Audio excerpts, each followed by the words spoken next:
I went into Eye of the Beholder 2, The Legend of Darkmoon, not knowing a single thing about it. When I was younger, I played the original Eye of the Beholder to death. I must have completed it half a dozen times between the PC and Sega CD versions. It was, and still is, a great dungeon crawler. I did have a physical copy of Eye of the Beholder 3, Assault on Myth Drannor, when I was a kid, but other than booting it up and getting lost in the first area a couple of times, I didn't actually play it to any extent. So my intimate dungeon crawling love for the series was all focused on the first game alone. I knew nothing about the sequel, Legend of Darkmoon, other than the fact that it existed.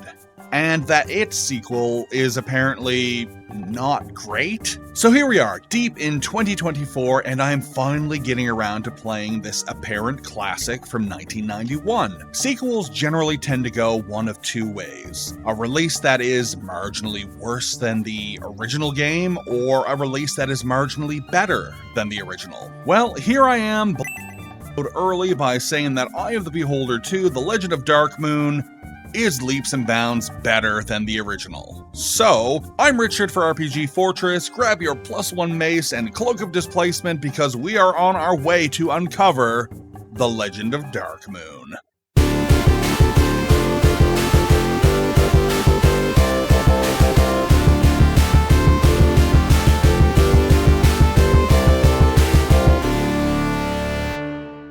Our quest begins by importing our heroes from the first game. Haha, take that, Mass Effect, Westwood beat you by 16 years. Or you can just make a new party, but you don't want to do that. You want to import your dudes. In the first game, I found a +5 longsword, and I didn't want to lose that. Now, you can only import your first 4 characters, so if there's anything you want to bring over, make sure your first 4 characters have it, because you're gonna lose it. RIP my stack of 20 arrows. Anyway, our heroes are in the tavern, drinking beers or whatever, when a mysterious mage named Kelvin Blackstaff of Waterdeep appears and tells you that there's big trouble at Temple Darkmoon. He then magics you and the rest of your team to the cemetery grounds outside of the temple. Here you are accosted by wolves and dig up graves for some really bad loot. Glad you imported your team after all, aren't you? After a short jaunt through the cemetery, you will arrive at Temple Darkmoon. The temple looks imposing from the outside, and from the inside, it looks beautiful, if a bit brutalist. Plus, it's full of fanatical clerics and half-naked men with crappy swords. You'll find that combat and traversal in Darkmoon is not very different from the first game. You still move around and fight in that weird pseudo real-time first-person view. Everything shuffles around on that big grid represented in the first person. Your characters are a few levels higher now though, so you'll have more HP. You'll gain more and higher level spells, but you'll also be fighting tougher enemies. The Thri-kreen mantis men that you fought at the end of the first game are now lurking around the dungeons around the third area you get to. The areas that you explore in Darkmoon are a lot more varied this time around. As opposed to the first game's super deep dungeon whose walls just change color every couple of floors, you will be visiting different yet connected areas. You have the aforementioned graveyard, the main tower, some underground barracks, and some other colorful locales. Traps have been ramped up in both quality and quantity. One of the floors of the underground catacombs locks you in and disables your ability to rest. So you won't be regaining HP and spells when you need them, so get ready for pain. These traps are brutal, but they're also fair. You don't always see a puzzle coming, but there's just enough environmental storytelling to clue you in that something is awry. While messing around underground, you'll find a woman in rags and chained up. This is Calandra and was a permanent party member for me. She is a very capable fighter and ended up being one of my dedicated bow users for the entirety of the game. As you traverse the murky caverns, you will be contacted once again by Kelvin. You explain to Ol Skunk Chops that there is evil afoot within the temple, given that you have spent the last 2 hours battling clerics and skeletons. Just like in the previous game, you find a lot of stuff while wandering around. At this stage, my pack was loaded down with bones, specifically skulls and femurs. I assumed that these were dudes that you could resurrect later on, like how you found bones in the first game and you would resurrect them into party members. But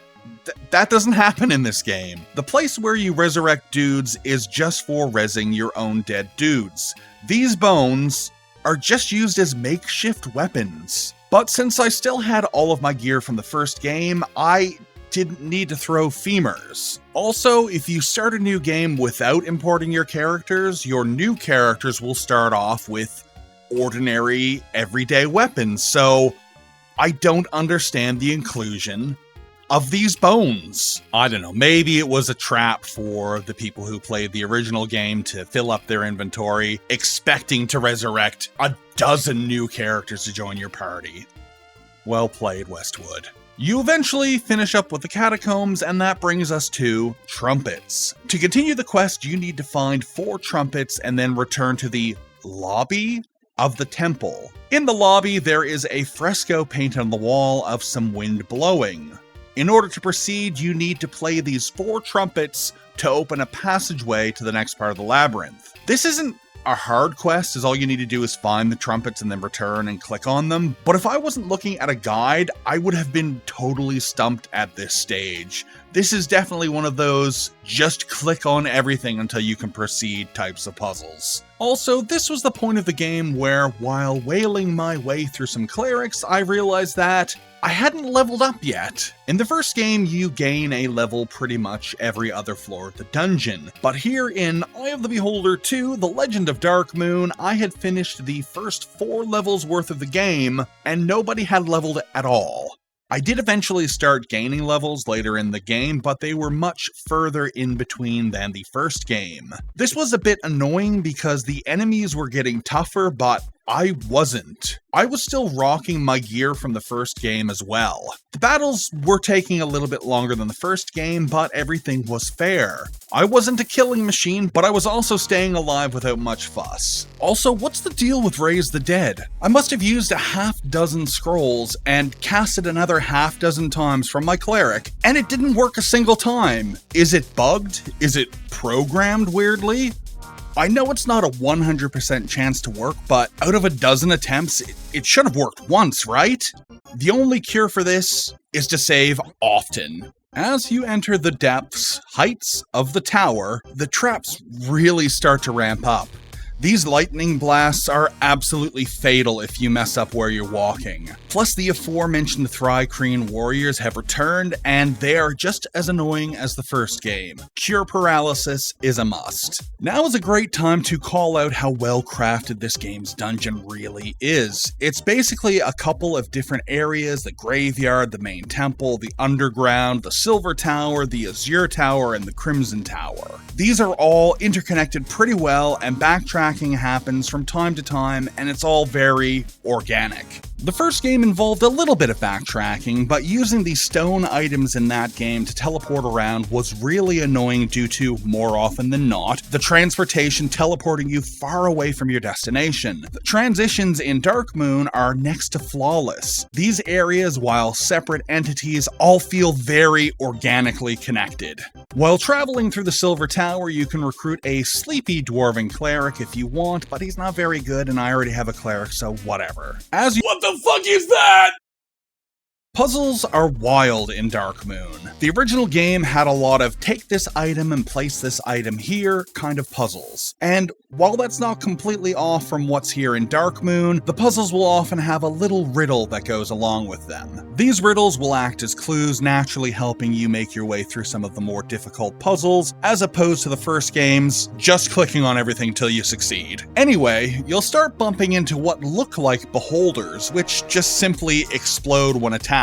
It's a nice little prank right up until you meet actual beholders, and they wreck you. There's only just the one spot where you find beholders, but there are a lot of beholders in this tiny little area. I've said it 1,000 times already, but save often. Eventually, you're gonna meet Dran Dragor while exploring the Silver Tower. He's the main antagonist, and the dude loves to chew scenery. He's definitely one of those scenery-chewing, mustache-twirling types of villain, but at least you don't meet him during the last 5 minutes of the game like you did with Xanathar in the first game. When you're done defeating Dran's beholders and trudging through a bit more of the tower, you will hear back from old Kelvin. You clue him in about the potential origins of Darkmoon being built on top of an older Drow temple. Kelvin also seems to know who Dran is and warns you about how terribly powerful the wizard is. And just then, Dran erects a magical barrier around the temple, trapping you in. The plot is a bit paint-by-the-numbers Saturday morning cartoon, but compared to the first game, it's practically an epic.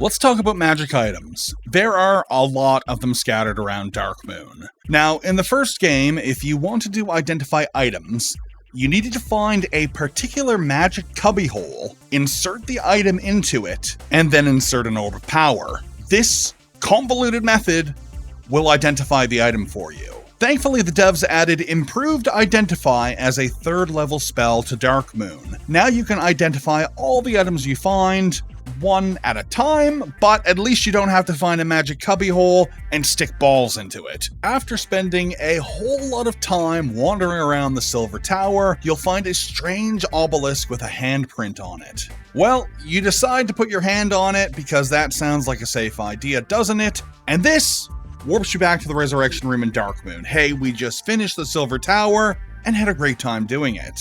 Now you're back in Darkmoon and you can now enter the Azure Tower. This is another big area similar in scope to the Silver Tower. There's some wild stuff in this part of the game. Early on, you will find a decrepit old elf asking if he can touch you. Sounds like a bad idea, but if you say yes, the character you let him touch will gain a full level of experience. And mages level very slowly in AD&D, so get that level into your mage. You'll also find adamants and strange beasts inside this tower. These are both quote-unquote great for grinding, but grinding in D&D games is a very, very long task for any sort of tangible upgrade, so I only stuck around long enough to get a single level for all of my dudes. Even then, that was still like an hour and a half. This place also has loads of teleporter puzzles and pitfall traps. Mapping is mandatory in this place. A lot of old school players made maps, but it's 2024 and I have 8,000 more games to play, so I used All-Seeing Eye. This is a fan program that auto-maps your progress in I-1 and 2. Along with the auto-mapping, it also gives you some hints on where to find keys and hidden switches. It's very handy, and yes, it does count as cheating to use it, but yes, they also included it in the Forgotten Realms Eye of the Beholder collection, which is what I'm playing. But Richard, it still counts as cheating, but viewers, I just don't care. This is a good place to stop and say, this game is much bigger than the first one. The first game can be beaten in about 10 hours, but this one took me well over 20. There is just a lot more of it. The areas are bigger, there are more enemies, there's more story, the devs just made everything from the first game bigger, and there is very little chaff or padding. Ka-chow! Kelvin appears again. The helpful wizard man tells you that Dran is working on a spell that will turn you all into ash. Sounds like Fireball, but what do I know? He then transports a magical talisman to you and says it will help. He then explains that you must allow Dran's monsters to kill you. This will cause him to lose his focus on you and it will disrupt the spell. The talisman will then revive you. Fam, this isn't my first rodeo. I knew exactly from the get-go that this was a trap. So our motley heroes push through some traps and monsters without donning the talisman, and you get a message from Kelvin. He's pissed. Uh-oh, it was really Dran this whole time. Thanks, guys. It wasn't completely obvious. The High Cleric is very upset with you and tells you that he's going to kill you and you should have accepted his merciful death, as now you will suffer, etc., etc. He's just so hammy, isn't he? He's not a great villain, but he's definitely something. I also love how he goes through this huge spiel and your response is just okay.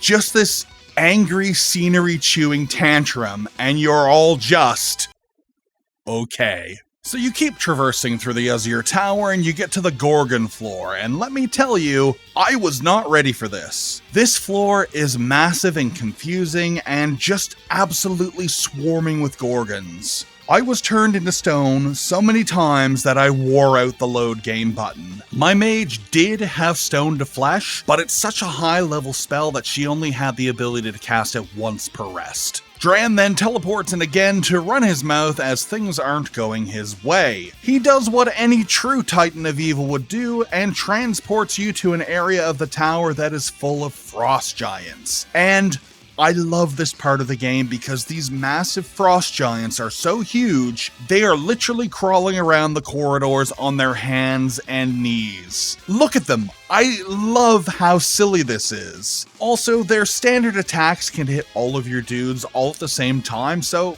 that's definitely less cool. You push forward through a veritable viper's den of silly crawling, punching frost giants before you make it to their leader. He's very sad. He talks to you through poem. He then turns to dust. I don't know what's happening. A little bit more pushing forward and we are back in Darkmoon proper. It's now time to get our butts to the Crimson Tower. The Crimson Tower is pretty short. You can do it all in about an hour, but it is loaded down with puzzles, traps, and monsters that will absolutely flatten you.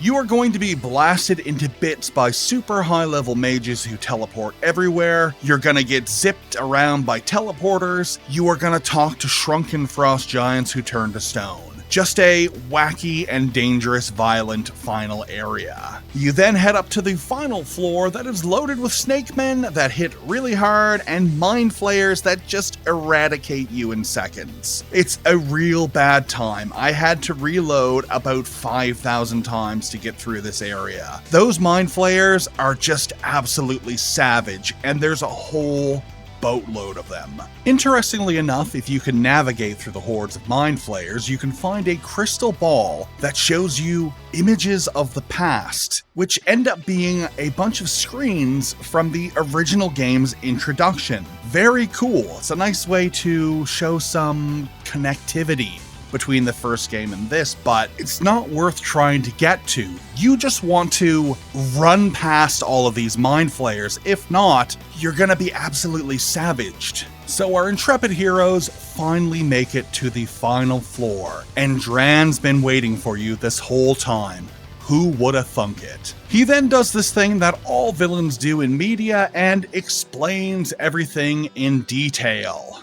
Turns out he ordered the Drow to build Darkmoon a very long time ago so he could raise an army to do bad guy stuff. He says he was even in cahoots with Xanathar. Convenient that we killed him because it saved him the trouble. God, this guy really is just a big pile of tropes, isn't he? So you fight Dran, and he's tough enough. No Wand of Slivius for this guy, just a straight up battle of attrition. You can kite him all around while chipping away at him. He'll throw out some spells here and there, but he's not hugely tough until he transforms into a red dragon.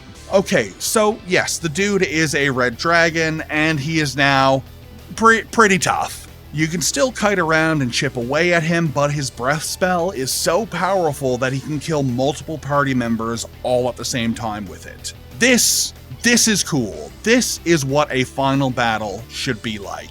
You eventually manage to take down the dragon, and as he lays there hemorrhaging blood, the real Kelvin teleports in and explains that while Dran may be dead, Darkmoon is still a threat, so they need to nuke it into orbit. So a load of mages all get together and blast the temple into dust, and the credits roll. And that is Eye of the Beholder 2, The Legend of Darkmoon.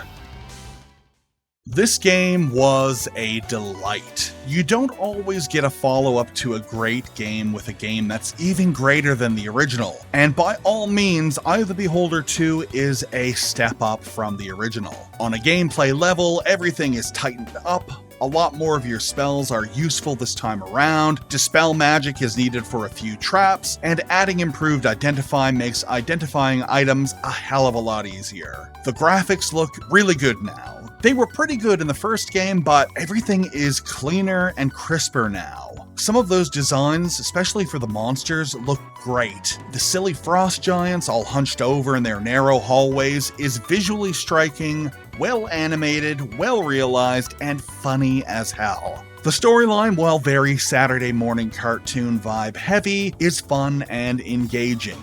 Dran is a silly caricature of a villain, but having a recurring bad guy just adds to the story. And to see that he commands a horde of beholders really makes you appreciate that he's stronger than the main villain in the first game. I wasn't sure what to expect going into Dark Moon, but I really ended up having a great time. Thanks for watching, shout out to Aaron and Vexy, hug a cat, see you next time.